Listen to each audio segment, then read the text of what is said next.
আজকের এই ক্লায়েন্টকে কিভাবে হেয়ার স্টাইল করি বলো তো, তোমরাই বলো। হেয়ারের ভলিউম দেখো, হেয়ারের মিডিলের অংশ কিচ্ছু নেই। আমি জানি না কিভাবে ওর আজকে হেয়ার স্টাইল করবো। ওর হেয়ারের ডিমান্ড ছিল আজকে একটু অন্য রকম, একটু ওয়েস্টার্ন টাইপের। আমি জানি না কিভাবে করব। ক্লায়েন্টের হেয়ার দেখে আমি রীতিমতো ফ্রেড আপ হয়ে গেছি ক্লায়েন্টের বাড়ি এসে। তো দেখা যাক, চলো ভিডিওটা আজকে শুরু করা যাক। হ্যালো এভরিওয়ান, আজকে আমি আবারও একটা মেকআপের ভিডিও নিয়ে এসেছি। আর আমার এই চুল টুল কিচ্ছু আঁচড়ায়নি। এই অবস্থা দেখে কেউ ভেবো না যে মানে পাগল হয়ে গেছে। তো যাই হোক, আজকে আমি একটা মেকআপ ভিডিও বানাচ্ছি আর তোমরা আমার মেকআপ ভিডিওগুলো ভীষণ ভালোবাসা দাও। তো ভাবলাম আজকেও একটা রিয়েল ক্লায়েন্টের ভ্লগ তোমাদের সাথে শেয়ার করি। আজকে আছে একটা পার্টি মেকআপ আর আমার অ্যাসিস্ট্যান্ট অলরেডি, হ্যাঁ আজকে বলে দিই, এখন বাজে দুপুর প্রায় একটা বেজে গেছে, 1:10। তো আমার ক্লায়েন্টের কাছে কল টাইম আছে দুপুর 3টে। তো ক্লায়েন্ট বলেছে আমাকে 6টার মধ্যে রেডি করে দিতে হবে। তো আমি একটু আগে থেকে টাইম নিয়ে বলেছি তুমি একটু টাইম নিয়ে বসো, তাহলে আমার সুবিধা হবে, একটু ধীরে সুস্থে কাজটা করতে পারবো। যাই হোক, আমার অ্যাসিস্ট্যান্ট চলে আসবে ওই 1টার মধ্যে। আমি জানি না, আমি ব্যাক ক্যামেরায় ভিডিওটা করছি, জানি না কতখানি কী করবো। আমার যতটুকু আমি দেখতে পাচ্ছি, আমি আমার আইব্রোটা ফিল করে নেবো। আর আইব্রো বলতে, যখন তোমাদের কাছে যদি কোনো ফাঁকা এরকম মাস্কারা থাকে, দেখবে এইগুলো আইব্রো কম করতে খুব সুবিধা হয়। অবশ্যই দেখবে যেন কোনো প্রোডাক্ট না থাকে, খুব ন্যাচারাল লাগে জিনিসটা। আর আমি আমার ক্ষেত্রে ভীষণই কম প্রোডাক্ট ইউজ করি, খুব একটা বেশি প্রোডাক্ট ইউজ করি না। আমি তো মেকআপ করা একদমই পছন্দ করি না, মানে আমি নিজের ক্ষেত্রে। তো আমি এখানে আইব্রোটা একটুখানি, আমি দেখতে পাচ্ছি না, ফ্ল্যাশ আছে, আইব্রোটা একটুখানি কাটিং করে নেব। ঠিকঠাক আইব্রো কারেক্টিং করে নিচ্ছি।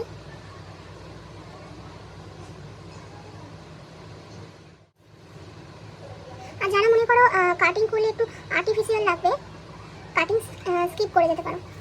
দেখো, আমার কিন্তু আইব্রো করা ছিল না, আর কাটিংটা করার পর দেখতে পাচ্ছ কতটা শার্প লাগছে। যাই হোক, এরপর আমি ঝটপট মেকআপটা শুরু করি, কারণ আমার হাতে আর টাইম নেই। আর বাইরে এসেছি প্রচণ্ড বৃষ্টি, মানে বৃষ্টি না মেঘ করেছে, আমি জানি না কি হবে ভগবান। আর যদি বলো যে ময়েশ্চারাইজার কোনো কিছু আমি অ্যাপ্লাই করলাম না, আমি খুব একদম সিম্পল, দেখো আমি আর কিচ্ছু অ্যাড করবো না, কিচ্ছু না, আর কিচ্ছু আমি অ্যাপ্লাই করবো না, এইটুকুই। শুধু এরকম একটা ফ্লাফি ব্রাশ। আর তোমরা চাইলে একটা সুন্দর ময়েশ্চারাইজার, সুন্দর বলছি, একটা ভালো ময়েশ্চারাইজার ইউজ করবে। কি পাগলের মতো বকে যাচ্ছি, একটা ভালো ময়েশ্চারাইজার ইউজ করবে। আর আমি এখানে কোনো ময়েশ্চারাইজার ইউজ করিনি, কারণ আমি মেকআপ করি না, কম করি। ময়েশ্চারাইজার খুব দিয়ে খুব বিশাল কিছু হেভি আমি পছন্দ করি না, ভালো লাগে না, একদম ন্যাচারাল ফিনিশিং রাখি। আমি খুব হালকা লুটস পাউডার ইউজ করবো, আমি যেটা পাগলের মতো মেকআপ করি আর কি। আর ক্লায়েন্টকে নিজের মেকআপটা বলছি, আর ক্লায়েন্টকে যে মেকআপটা করি সেটাও তোমরা আজকে দেখতে পাবে। ক্লায়েন্টকে কিন্তু এরকম পাগলের মতো সাজাই না, এটা ভেবো না তোমরা, কারণ আমার কাজ সবাই দেখেছো এর আগে। খুব ন্যাচারাল একটা হালকা পাউডার আমি ইউজ করলাম, ব্যাস, আর কিচ্ছু না। ক্রমের এই হাইলাইটারটা, এটা অলরেডি ভেঙে গেছিলো, কিচ্ছু নেই। যেটা ভেঙে গেছিলো আমার স্টুডেন্টের হাত থেকে পড়ে গেছিলো, এটাই নিজে ইউজ করি। নিজের জন্য পার্সোনালি কোনো এক্সট্রা কোনো ভালো হাইফাই কিচ্ছু আমি ইউজ করি না।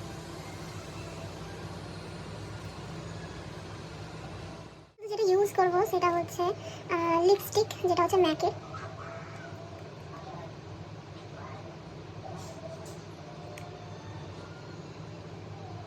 আর শেড যদি জানতে চাও সেটা আমি পরে বলে দেবো।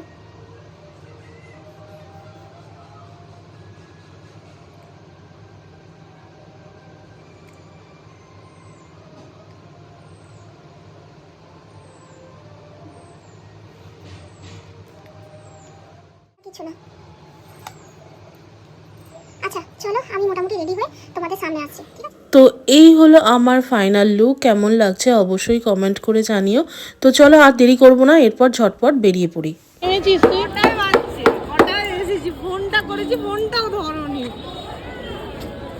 আজকে কেস খাবো, কটায় যেতে বলেছে জানিস? আমি যখন বেরোচ্ছি বলছে 4:30 ওখানে পৌঁছাতে। তখন কি করবি? কোথায় যাবি সত্যি বল? কোথায় ঘুরতে? চলো ঘুরতে যাবো। এতদিন মাথায় দেখা হয়েছে, আগে কোলাকুলি করি, আগে ঘুরি, তারপর যাবো কাজে। এই যে অনেকদিন পর দেখা, এরপর কোথায় যাব জানি না। আড়াইটে দু চোখ যায় সেই দিকে চলে যেতে হবে। 4:20 বাজছে। এরপর চলো দেখা যাক কোথায় যাওয়া যায়। ঘুরবো, 4:30 সময় ক্লায়েন্টের কাছে যেতে হবে। না একটু আগে যেতে হবে, নাহলে বসতে দেরি করবে, তখন ওইদিকে দেরি হয়ে যাবে। আমরা যদি একটু অ্যাডভান্স হয় দেখে তবু একটু বসবে তাড়াতাড়ি। এখন কোথায় যাব দেখা যাক। ওর পাল্লায় পরে এই শপিং মলে আসা, আর এত তাড়াতাড়ি চলে এসেছে সেই মশাগ্রাম থেকে। এরপর আমরা এই শপিং মলে ঘুরবো। টুকটাক কাজগুলো সেরে নিই, ঘোরা হবে, রথ দেখাও হবে, কলা বেচা। বাহ, কার মতো ঘুরে বেড়াচ্ছে। কি গাড়ি এটা? এইগুলো আমাদের কাজে লাগে যেগুলো। কত দাম রে? Buy one get one. দাম দেখতে পাচ্ছি এগুলো না? ছোবড়া, তুই যেটা বলছিস এগুলো ছোবড়া। সেই আগেকার মানুষের মতো জামা। ঘন্টা ধরে শুধু ঘুরে বেড়াচ্ছি, জানি না কি হবে, কোনো কারণ নেই। আমরা বেরিয়েছি ঠিকঠাক টাইমে, তো সেখানে রাস্তায় বেরোনোর পর ক্লায়েন্ট ফোন করে বলছে যে এই 4:30টার আগে বুঝতে পারবে না। তো সেখানে সে টাইমটা কি করবো? অবসর টাইম, টুকটাক যে কাজগুলো আছে, একেই দাঁড়িয়ে দাঁড়িয়ে সেগুলো- কতক্ষণ কাজ, আর শুধু ঘুরে ঘুরে রাস্তায় বেরোনোর পর যদি বলে এনার্জিটা লস। এসে তো বাড়ি ফেরা যায় না, তো সেই জন্য এখানে ঢুকে নিজের টুকটাকগুলো মিটিয়ে নেওয়া। দুজনের হাতে দুটো রিং লাইট, আমার হাতে রিং লাইট আর ওর হাতেও রিং লাইট দিয়ে, দুটো রিং লাইট নিয়ে আমরা শপিং মলে ঘুরছি। ভাবা যায়? কার কেমন নিয়েছে? নিচে শোনা বলছে কার জামা কাপড় কিনবি বরে, কটা কিনেও দেখবো। ও এসেই জামা কাপড় দেখবো, জামা কাপড় দেখবো। চল কটা কিনে আমি কিন্তু ভিডিও করে দেখাবো। একদম না। ঘুরে শপিং মলে এত ঘুরে ঘুরে এখন 200 টাকার কুর্তি দেখছে। না, এই যে একটা কিনেছি, এটা আমি কিনেছি। এই মিথ্যে কথা বলো না। কি ফালতু, এটা আমি কিনেছি। কোনো আমার প্রুফ আছে তুমি কিনেছো? তা আবার 99 টাকা সস্তায় পেয়েছি। আমার জিনিসটাকে নিজে নিয়ে নিচ্ছি। হ্যাঁ, যদি কেউ মিথ্যে কথা বলে, 1 নম্বরের মিথ্যাবাদী।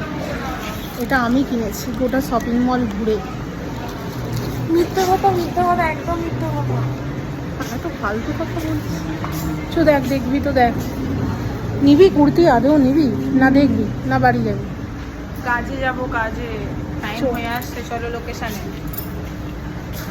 কটা বাজে? টাইম চলে, কটা বাজছে? 3:30। 3:40। চল এবার বেরিয়ে যাই। চলো, টাইম হয়ে আসছে, ক্লায়েন্ট ওয়েট করছে। পুরো ভিজে, বৃষ্টির সময় তো বেরিয়ে আমরা চলে এসেছি। আর আমার সুন্দরী অ্যাসিস্ট্যান্ট এত ডায়েট কনসিয়াস, এত ডায়েট মেনটেন করে। তো কি এনেছিস এখানে? বিরিয়ানি, দেখা দেখা। শিট আর টক দই। চিয়া সিড আর টক দই, মানে কত সিরিয়াস। কিছুই না, না একটু খাও।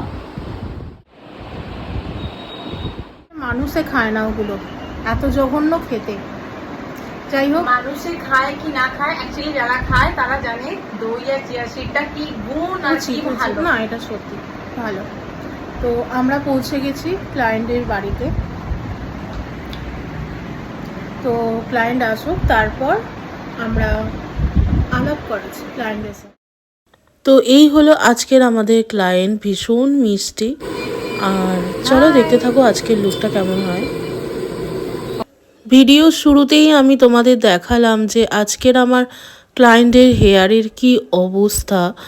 পুরো ওর পুরো মাঝের অংশ পুরো নেই, পুরো টাক পড়ে গেছে। তো আমি ওকে কারণ জানতে চাইলে ও আমাকে বললো এটা আমার ফ্যামিলিগত প্রবলেম। আমার তো মাথায় হাত পড়ে গেছে। ও বেসিক্যালি আমাকে বলেছিল দিদি তুমি হেয়ারটা ঠিক মতো করে করো। আর্টিস্ট কম দেখেছি যে রাত্রে 11টার সময় ফোন করলে ফোন ধরে হ্যাঁ বাবু বলো। আমি ঠিক আছে, তোমার কোনো চিন্তা নেই, প্লাস হচ্ছে কোনো অ্যাডভান্স নেয় না দিদি। ফার্স্ট অফ অল এটা আমার খুব ভালো লেগেছে, বিশ্বাস করো আমি এরকম মেকআপ আর্টিস্ট ফার্স্ট টাইম দেখলাম। মানে তোমার ডেটটা তো সামনেই ছিল, তো ওই জন্য বলে এত তাড়াতাড়ি বুকিং নিয়েছো, প্লাস হচ্ছে যে মানে কোনো অ্যাডভান্স নয়। আমি বলেছি দিদি আমার থেকে 100 টাকা কম না, সেটাই তাই দিও, ঠিক আছে কোনো ব্যাপার নেই, কোনো অ্যাডভান্স দিতে লাগবে না। ভীষণ ভালো, তোমার কি এক্সাইটেড। আর তোমার টেনশন ছিল যে দিদি হয়তো আসবে না? একটু ছিল, একটু ছিল। হ্যাঁ একটু ছিল, নাহলে এতবার ফোন করেছে তো একটু ছিল। তার প্রত্যেক দিন একদিনও মিস নেই যে দিদি তুমি আসছো তো ক্যান্সেল ছিলাম, বাট আমি খুব মানে এগারলি এক্সাইটেড যে আমি একটা ভালো লোক দিদির থেকে পাবো, কারণ দিদির জন্য আমি শুনেছি অনেক ভালো মেকআপ করে। Thank you. চলো দেখতে থাকো। হ্যাঁ, আজকের আমাদের ক্লায়েন্ট মিষ্টির পাশাপাশি এত মিশুকে ছিল, কিন্তু তার পাশাপাশি ভীষণ ছটফটে ছিল, এত ছটফট করছিল, মানে ও এক দণ্ড স্থিরভাবে বসে থাকেনি। লোভ লাগছে, আমি বলছি তো আমার ভীষণ লোভ লাগছে, কালকে খাবো। কিসের লোভ লাগছে? এই মাটন খাবো, মাটন বিরিয়ানি। দিদির বিয়ে। বিয়ে বাড়িতে মাটন বিরিয়ানি খাবে বলে ওর এখনই লোভ লাগছে। সাদার আগে থেকেও ভাবতে শুরু করে দিয়েছে। আর এদিকে দিদি চলে যাবে বলে কষ্ট হচ্ছে, হ্যাঁ, আবার কষ্টটাও কিন্তু হচ্ছে। দুটো দুটোই একসাথে। হচ্ছে, মানে আমার বুকটা কেমন ঢিপ ঢিপ করছে, তার সাথে মাটনও হবে, কালকে মাটন বিরিয়ানি।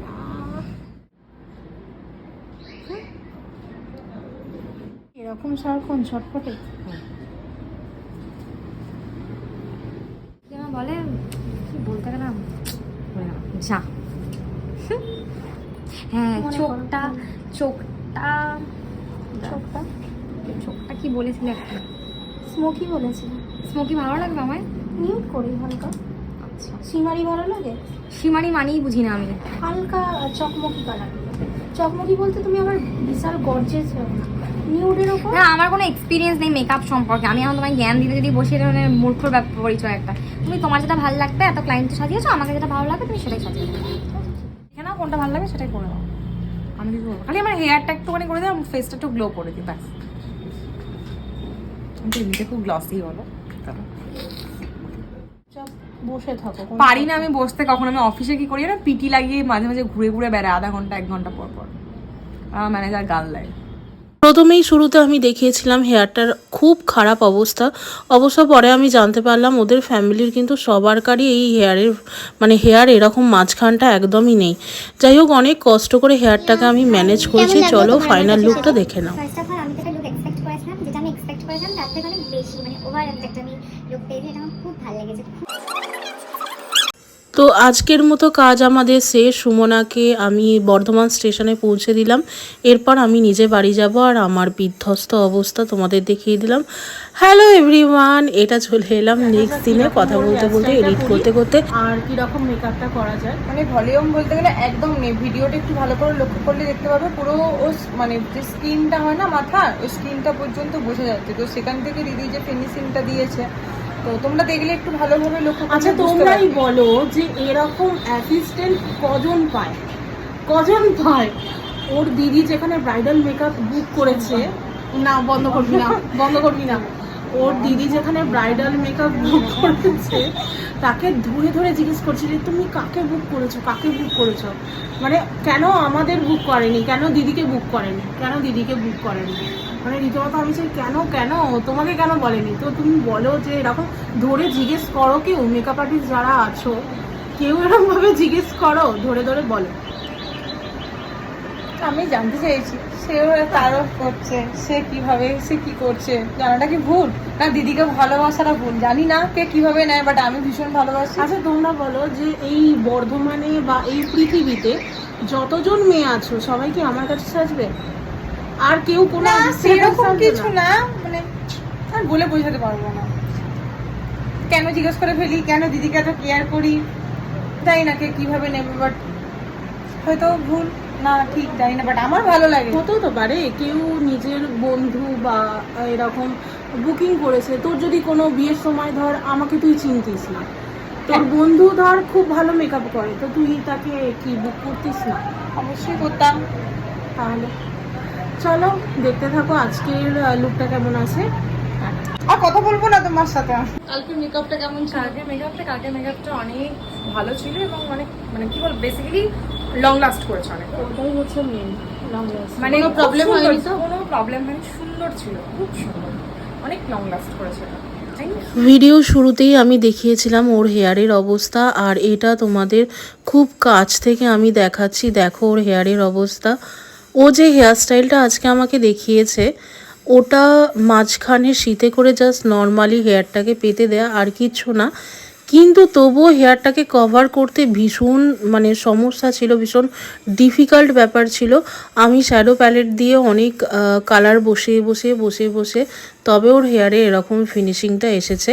আচ্ছা তোমরাই দেখে বলো তো কেমন লাগছে ওকে। তো সেকেন্ড টাইম আবার মেকআপটা করলে কেমন লাগলো বলো?